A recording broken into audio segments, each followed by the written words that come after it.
Doctor Baba Saheb Ambedkar की जयंती मनाई गई। ग्रामवासियों और मान्यवरों के साथ नर्मदा बचाओ आंदोलन ने लिया संकल्प संविधान बचाने का।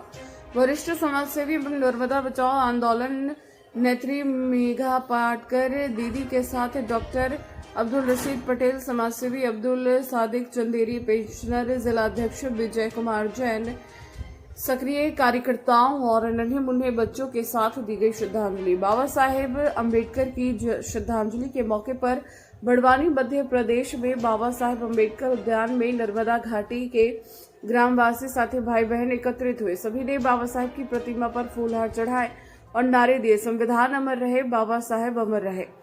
डॉक्टर अब्दुल रशीद पटेल, शौकत अंसारी, विजय कुमार जैन ने अम्बेडकर जी के योगदान को याद करते हुए कुछ व्यक्तित्व तथा गजलें कही। मेघा पाटकर जी ने बाबा साहेब का जाति निर्मूलन को लेकर संविधान निर्माण तक के कार्यों को अनोखा योगदान बताते हुए देश में फैली गैर बराबरी और नफरत को संविधान को कुचला बताया।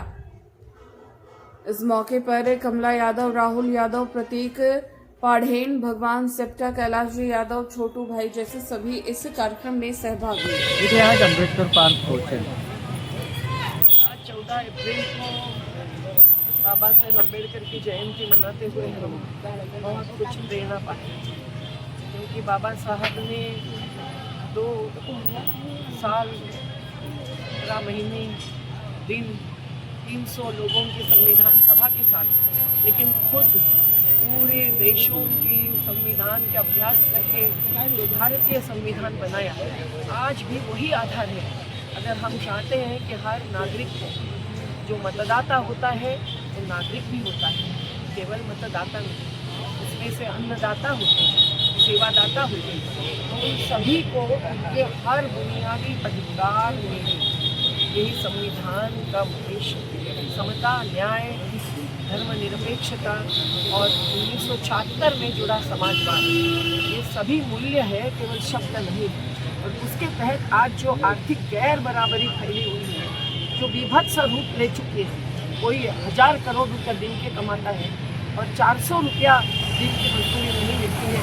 इसीलिए दलित, आदिवासी और सीमांत किसान बस अपना घर दार, अपने बच्चों को छोड़कर पलायन करने के लिए मजबूर हो गए। 1% अब्जाधीशों के हाथ में 40% देश की संपत्ति है और उन पर सही टैक्स न लगाने के कारण किसान को हर उपज का सही दाम नहीं मिलना, 14 साल तक के बच्चों को जो मुफ्त शिक्षा देनी है वो नहीं मिलना और मजदूर को मजदूरी नहीं मिलना, ये बहुत ही गंभीर बात है।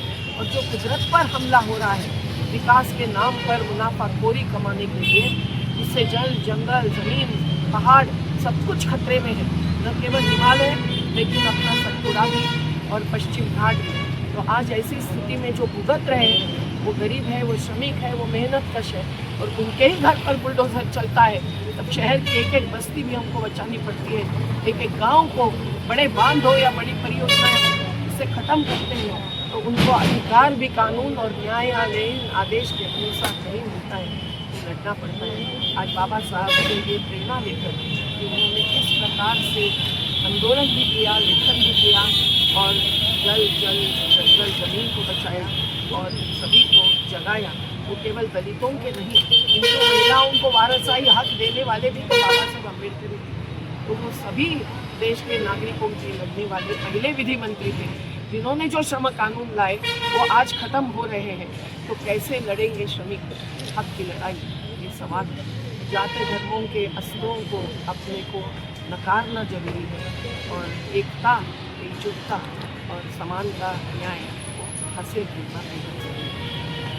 बाबा साहेब अमर रहे, अमर रहे, अमर रहे। हम हमारा हक मानते नहीं किसी से भीख मांगते। संविधान अमर रहे, अमर रहे, अमर रहे। संविधान अमर रहे, अमर रहे।